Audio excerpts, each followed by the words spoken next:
Season 3 episode 1 के starting में Kazuya Mizuhara को बोल रहा होता है इसके मदद से ग्रानी सायुरी तुम्हें स्क्रीन के अंदर शाइन करते हुए देख पाएगी। मैं तुम्हारी पूरी मदद करूंगा, चलो एक साथ मिलकर एक मूवी बनाए। और ये सब सुनकर तो मिजुहारा इमोशनल होकर रोने लगती है और वो बोलती है प्लीज मेरी मदद करो। अब अगले पल मिजुहारा बात ले रही होती है और सोचती है उस वक्त मैं कैसा फेस बनाई थी। दूसरी तरफ हम काजुया को देख पाते हैं जो कि मूवी बनाने के लिए बहुत ही ज्यादा काम कर रहा होता है। देन अगले सीन में काजुया एक ऑफिस में आता है फंडिंग के रिलेटेड और वहाँ के ऑफिसर काजुया को बोल रहा होता है क्या तुम्हें ऐसा लगता है कि क्राउड फंडिंग एक बच्चों का चीज है। ये सुनने के बाद तो काजुया बहुत ही ज्यादा निराश हो जाता है और वो ऑफिसर काजुया को और भी ज्यादा ज्ञान देने लगता है कि मूवी बनाना इतना ज्यादा आसान नहीं है। अगर तुम उसमें अपना खून पसीना और आंसू ना दो तो उसका सक्सेस रेट 0% हो जाता है। और ये सब सुनने के बाद तो काजुया बहुत ही ज्यादा निराश हो जाता है। जिसके अगले ही पल ही काजुया अपने अपार्टमेंट में होता है। वहीं पर ये सब बात मिजुहारा को भी पता चल जाती है और वो काजुया को बोलती है क्या तुम प्रोजेक्ट लॉन्च करने में असफल रहे। जिसके बाद मिजुहारा ये भी बोलती है मुझे लगता है वो हमारे भले के लिए ऐसा बोल रहा है, हमें उसके एडवाइस को सुनना चाहिए। जिसके बाद काजुया मिजुहारा को बोलने लगता है हमें तुम्हारे नाम के बारे में सोचना चाहिए। तुम्हारा स्टेज नेम इचुनो से है ना, लेकिन ये मुझे थोड़ा रिस्की लग रहा है। कॉलेज का कोई भी तुम्हें रिकॉग्नाइज कर सकता है। जवाब में मिजुहारा बोलता है एक्टिंग में इस बार मैं अपना असली नाम दूंगी और मैं ये रिस्क लेने के लिए भी पहले से ही प्रिपेयर हूँ। जो सुनने के बाद काजुया अपने मन में बोलता है मिजुहारा तो बहुत ज्यादा अमेजिंग है और वैसे भी ये तो उसका ड्रीम है। और मिजुहारा ये भी नोटिस कर लेती है कि काजुया कुछ सोच रहा है। जिसके बाद वो काजुया को बोलती है मुझे तुम्हारे ऊपर बहुत ज्यादा एक्सपेक्टेशन है प्रोड्यूसर। और मिजुहारा के मुंह से प्रोड्यूसर का नाम सुनकर काजुया का तो मन एकदम उछल उठता है। फिर काजुया और मिजुहारा ऐसे ही ये दोनों बात कर ही रहे होते हैं तभी साइड से एक लड़की आ जाती है और बोलती है क्या तुम दोनों घर के अंदर जाकर बात कर सकते हो, तुम दोनों यहाँ पर बहुत ज्यादा शोर मचा रहे हो जिसकी वजह से मुझे दिक्कत हो रही है। और वो लड़की ये भी बोलती है अगर तुम दोनों इतना ही ज्यादा लबी डबी हो तो तुम दोनों डेटिंग क्यों नहीं स्टार्ट कर देते। और ये सुनने के बाद तो काजुया का मुंह शर्म के मारे लाल हो जाता है और वहीं पर मिजुहारा भी बहुत ही ज्यादा शर्मा जाती है। फिर जिसके बाद वो लड़की बोलती है क्या तुम दोनों पहले से ही कपल हो। वहीं पर काजुया तो बहुत ही ज्यादा शर्माया होता है और मिजुहारा का फेस तो एकदम ब्लैंक हो जाता है। जिसके बाद काजुया अपने मन में बोलता है मैं मिजुहारा को ऐसे नहीं देख सकता। दूसरी तरफ वो लड़की बोलती है मुझे और कोई नेबर का ट्रबल नहीं चाहिए और ये बोलकर वो घर के अंदर चली जाती है। और इतना सब कुछ होने के बाद वहाँ पर एक एक्वर्ड मूवमेंट हो जाता है। लेकिन कुछ देर बाद काजुया मिजुहारा से बात करने की कोशिश करता है और बोलता है वो लड़की ये सब कैसे बकवास कर गई। उसको अगर पता चल जाएगा कि तुम मेरे रेंटल गर्लफ्रेंड की मदद कर रहे हो तो वो तो बहुत ही जोर जोर से हंसेगी, है ना।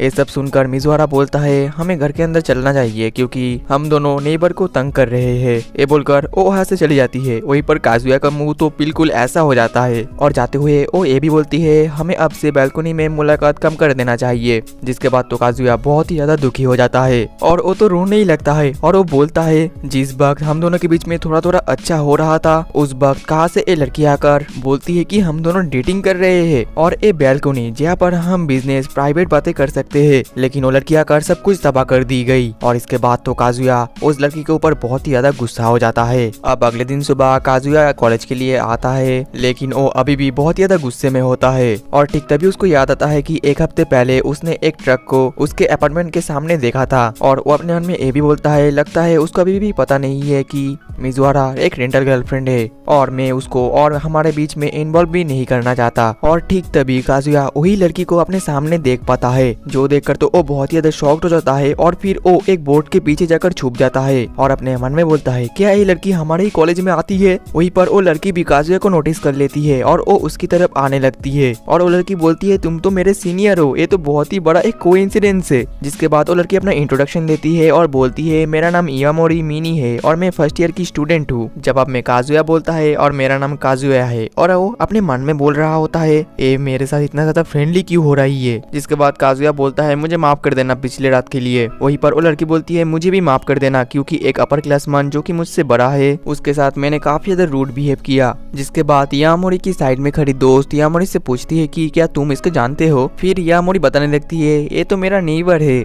और ये सब सुनने के बाद तो काजुया बहुत ही ज्यादा घबरा जाता है और वो बोलता है अगर इसने सब कुछ बोल दिया तो मेरा दोस्त तो मुझे नहीं छोड़ेगा और वो बोलेगा कि बालकनी में मैं हमेशा हॉट चिक के साथ डेट करता हूँ। लेकिन तभी बीच में काजुया टोक कर वहाँ से चला जाता है और उससे बोलता है यामोरी साइड में आओ, मुझे तुमसे थोड़ी देर बात करनी है। जो सुनकर यामोरी की दोस्त बोलती है ठीक है तो मैं बाद में आती हूँ। वहीं पर यामोरी तो काफी ज्यादा कंफ्यूज होती है और वो बोलती है तुम्हें मुझसे क्या बात करनी है। इसके अगले पल ही हम क्लास के अंदर काजुया के दोस्त को देख पाते हैं जहाँ पर एक दोस्त आकर बोलता है कि काजुया अभी तक क्यों नहीं आया। वहीं पर काजुया का बात को नानामी साइड से बहुत ही ध्यान से सुन रही होती है। दूसरी तरफ काजुया यामोरी को बोल रही होती है क्या तुम्हें उसको सीक्रेट रखना पड़ेगा। जवाब में यामोरी बोलती है कि क्यों, जिसमें काजुया बोलता है मैं इसको असली रीजन तो नहीं बता सकता। इसके बाद अंत में यामोरी समझ जाती है और वो बोलती है ठीक है मैं तुम्हारे बात को सीक्रेट रखूंगी। जिसके बाद यामोरी काजुया को कुछ लड़कियों की फोटो दिखाने लगती है और बोलती है ये मेरे फेवरेट है। वहीं पर ये देखकर तो काजुया बहुत ज्यादा निराश हो जाता है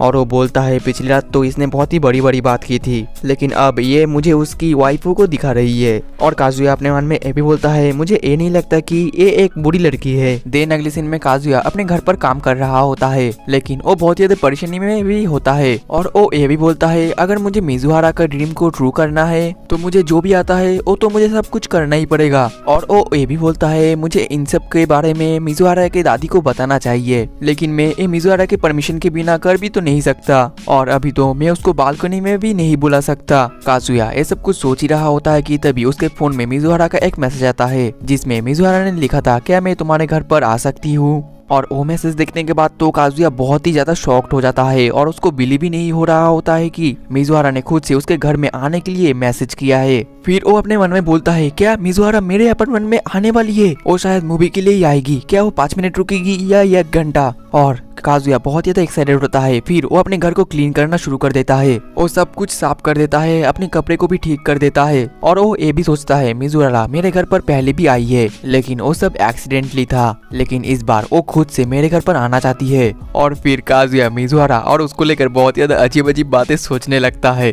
और फिर काजुया ये भी बोलता है मुझे उसके मैसेज का रिप्लाई कर देना चाहिए और फिर वो रिप्लाई भी कर देता है और मिजुहारा उस मैसेज को देख भी लेती है जिस वजह से काजुया बहुत ही ज्यादा एक्साइटेड हो जाता है। और फिर वो बोलता है मैं और ये नहीं ले सकता, मैं उससे प्यार करता हूँ। जिसके बाद वो फिर से अपना घर को साफ करने लगता है और बोलता है मुझे पहले मेरे मांगा को हटाना चाहिए। इसके बाद मिजुहारा काजुया के घर पर आ जाती है और काजुया तो मिजुहारा को ही देखने लग जाता है जो देखकर मिजुहारा बोलती है क्या तुम मुझे तुम्हारे घर के अंदर नहीं आने दोगे। जिसके बाद वो दोनों घर के अंदर एंटर भी कर जाते हैं और घर के अंदर भी काजुया मिजुहारा को ही देखने लग जाता है और अपने मन में बोलता है मुझे पता नहीं है कि मैं मिजुहारा को कैसे डील करूं। और मिजुहारा ये देखकर काजुया के ऊपर गुस्सा करने लगती है और बोलती है मैं यहाँ पर लवी डबी होने के लिए नहीं आई हूँ, मैं यहाँ पर आई हूँ क्योंकि तुमने बोला था कि तुम एक मूवी बनाओगे और मुझे बुरा लग रहा था कि तुम अकेले ही काम करोगे और मैं खाली बैठी रहूंगी, जिस वजह से मैं यहाँ पर तुम्हारी मदद करने के लिए आई हूँ। ये सब सुनकर काजुया थोड़ा घबरा जाता है और वो बोलता है हाँ मैं समझ गया। वहीं पर मिजुहारा बोल रही थी उस लड़की ने सही कहा, बालकनी में ऐसे मीटिंग करना ये नेबर को दिक्कत हो सकता है। जिसके बाद काजुया सोचने लगता है कि मिजुहारा के दादी ने काजुया से बोला था कि प्लीज मिजुहारा के साथ देना और ये याद करके काजुया जोश में आ जाता है और वो बोलता है मुझे ये करना ही पड़ेगा। जिसके बाद काजुया काम में लग जाता है और वो बोलता है हमारे लिए 1.82 मिलियन येन काफी है। जो सुनकर मिजुहारा बोलने लगती है क्या ये काफी होगा। जिसके बाद काजुया सब कुछ हिसाब लगाने लगता है और वो बोलता है हमें एक्टर्स के लिए इतना पे करना पड़ेगा, कैमरा और इक्विपमेंट्स के लिए इतना पे करना पड़ेगा, डेस्टिनेशन और सब कुछ के लिए इतना पे करना पड़ेगा, तो सब मिलाकर 1.82 मिलियन येन ही होता है। वहीं पर काजुया को इतना ज्यादा काम करते हुए देखकर और उसने इतना ज्यादा रिसर्च करा है ये देखकर तो मिजुहारा उसकी तरफ देखे ही जा रही होती है। फिर उसको अपने एक पास्ट के बातें याद आने लगता है जहाँ पर उसका दादा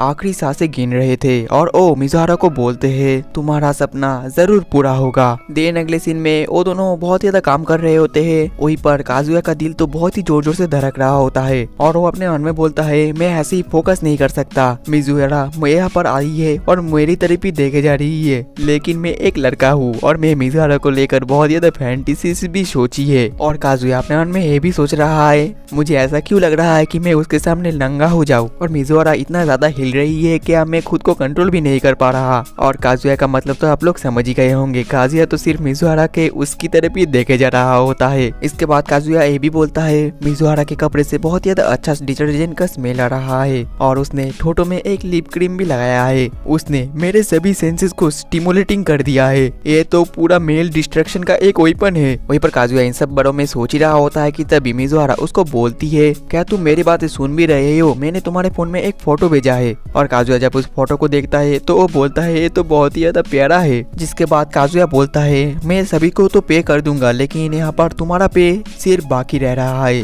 जो सुनने के बाद मिजुहारा बोलती है मुझे कोई भी पे नहीं चाहिए, वैसे भी ये मूवी तो मेरे लिए ही बन रही है। जिसमें काजुया बोलता है कि नहीं, ये नहीं हो सकता, तुम एक स्टार हो जैसे कि मैंने बोला, और मैंने ही तुमको ऑफर किया है, तुम चिंता मत करो, मैं जल्दी फंडिंग रेज कर लूंगा। और ये सब सुनने के बाद तो मिजुहारा ब्लश करने लगती है और वो काजुया के बारे में ही सोच रही होती है। जिसके बाद काजुया मिजुहारा को बोलता है मुझे ऐसा लगता है कि हमें तुम्हारे ग्रैनी को इस प्रोजेक्ट के बारे में बताना चाहिए। जिसमें मिजुहारा बोलती है ठीक है, तो मैं उसको बता दूंगी। जो सुनने के बाद तो काजुया सरप्राइज हो जाता है और वो बोलता है क्या तुम सच में बताने वाली हो। जिसके बाद मिजुहारा बोलती है मैं सिर्फ चाहती हूँ कि मेरा सपना पूरा हो और मैं इसके अलावा और कुछ भी नहीं चाहती। ठीक तभी काजुया के पेट से गुर गुर आवाज आना शुरू हो जाता है, जिसके वजह से काजुया शर्मा जाता है और जो देखकर मिजुहारा बोलती है क्या तुमने अभी तक डिनर नहीं किया। जवाब में काजुया बोलता है कि नहीं। फिर मिजुहारा उठकर बोलती है मैं तुम्हारे फ्रिज में देख कर आती हूँ। जिसके बाद वो बोलती है मैं तुम्हारे लिए कुछ खाना बना देती हूँ। और ये सुनने के बाद तो काजुया बहुत ही ज्यादा खुश हो जाता है और वो बोलता है क्या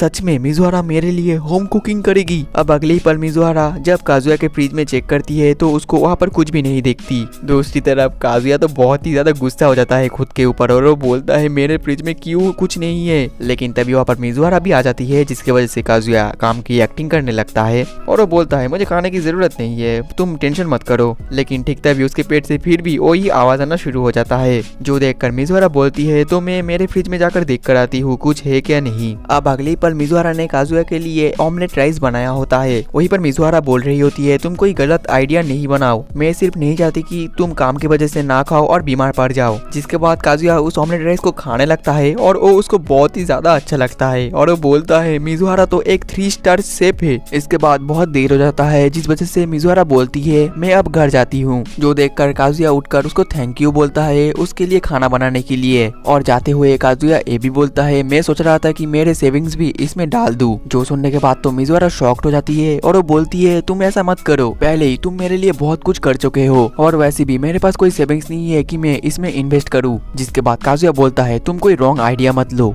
ये बस तुम्हारा ही सपना नहीं है, ये मेरा भी सपना है और वैसे भी मेरे बैंक में तो सिर्फ 1 लाख येन ही है। जिसके बाद मिजुहारा बोलती है तो ठीक है, लेकिन अपने आप को ज्यादा पुश मत करो। और वो जाते हुए ये भी बोलती है अगर तुम्हें कोई दिक्कत है तो तुम मुझे मैसेज कर सकते हो, मैं साथ में रिप्लाई कर दूंगी। इसके बाद वो जाने के लिए जैसे ही दरवाजा खोलती है तो दरवाजे के बाहर रूका चैन होती है और रूका चैन को देखकर तो वो दोनों ही काफी ज्यादा शॉक्ड हो जाते हैं। वहीं पर रूका चैन भी मिजुहारा और काजुया को एक साथ देखकर बहुत ज्यादा शॉक्ड हो जाती है। और इसी के साथ ही हमारा सीजन 3 का एपिसोड 1 खत्म हो जाता है।